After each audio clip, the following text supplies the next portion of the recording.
हरे कृष्णा। तो हमने पिछले 9वें अध्याय में तुलसी और आंवले के वृक्ष की महिमा का वर्णन सुना।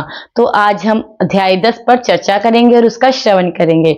उससे पहले यदि आपने मेरे चैनल को सब्सक्राइब नहीं किया है तो जल्दी से कर लीजिए और बेल नोटिफिकेशन को ऑन कर लीजिए। तो चलिए अब शुरू करते हैं अपना अगला 10वां अध्याय। राजा पृथु पूछने लगे कि हे मुने, आपने कार्तिक मास में विष्णु की पूजा का महात्म्य कहा। इस मास में किसी और भी देवता का पूजन या व्रत होता हो तो वह भी कहिए।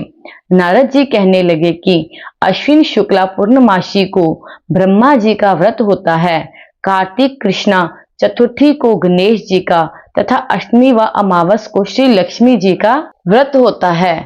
कार्तिक में जो कुमारी इस व्रत को करती हैं उसको सुयोग्य पति मिलता है। जो विवाहित स्त्री इस व्रत को करती हैं उसका सौभाग्य अटल रहता है।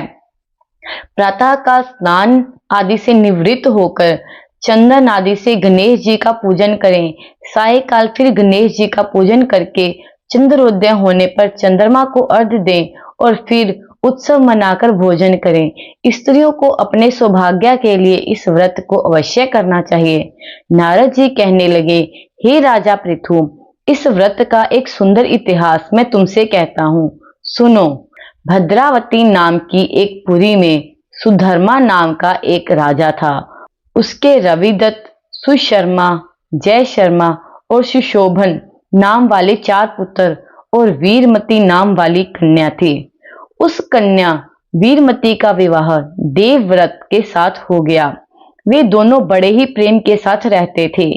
एक दिन अचानक घर में बैठे हुए देवव्रत को सांप ने काट लिया। उससे उसकी मृत्यु हो गई। वीरमती बहुत जोर से रोने और चिल्लाने लगी। उसके चारों भाई तथा माता पिता भी वहां पर आ गए और सारी पूरी दुख रूपी समुद्र में डूब गई। उस समय दुख को दूर करने वाले पुलस्त्य ऋषि भी वहां पर आ पहुंचे। राजा ने हाथ जोड़कर कहा कि महाराज, कौन से पाप कर्म से मेरी यह कन्या विधवा हुई है? तब पुलस्त्य जी ने कहा कि राजन, कार्तिक मास में तुम्हारी कन्या ने गणेश चतुर्थी का व्रत नहीं किया था, इसी पाप से यह विधवा हुई है। फिर पुलस्त्य जी कहने लगे कि एक समय ब्रह्मा, विष्णु, महेश, इंद्र आदि सब देवता दैत्यों के नाश का उपाय सोचने के लिए एकत्रित हुए। उस समय ब्रह्मा जी ने कहा कि गणेश चतुर्थी का व्रत सब दैत्यों का विनाश करने वाला है। तब समस्त देवताओं ने कार्तिक कृष्ण चतुर्थी का व्रत किया और दैत्यों पर विजय पाई। विजय प्राप्त होने के बाद सब देवताओं ने गणेश जी से कहा कि वर मांगो। तब गणेश जी ने कहा कि जो स्त्री कार्तिक कृष्ण चतुर्थी को व्रत करे उसका पति चिरंजीवी हो, जो ना करे वह स्त्री विधवा हो जाए। अतः इस व्रत को अवश्य ही सब स्त्रियों को करना चाहिए।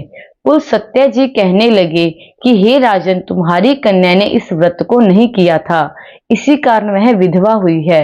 यदि वह अब भी इस व्रत को करे तो उसका मृत पति जीवित हो जाएगा।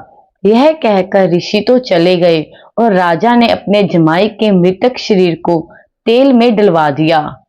जब कार्तिक मास आया तो उसकी कन्या ने विधिवत व्रत करके उद्यापन में ब्राह्मणों को बहुत सा धन दिया, जिसके प्रभाव से उसका मृत पति फिर जीवित हो गया। अतः सौभाग्यवती स्त्रियों को अपने सुहाग की रक्षा तथा संतान प्राप्ति के लिए यह व्रत अवश्य करना चाहिए। हरि बोल।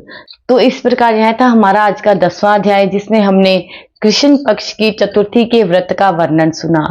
तो मैं यहीं पर विराम देती हूँ। मैं आशा करती हूँ कि आपको ये अच्छा लगा हो सुनने में। अगर अच्छा लगा हो तो कमेंट में हरे कृष्णा जरूर लिखिए।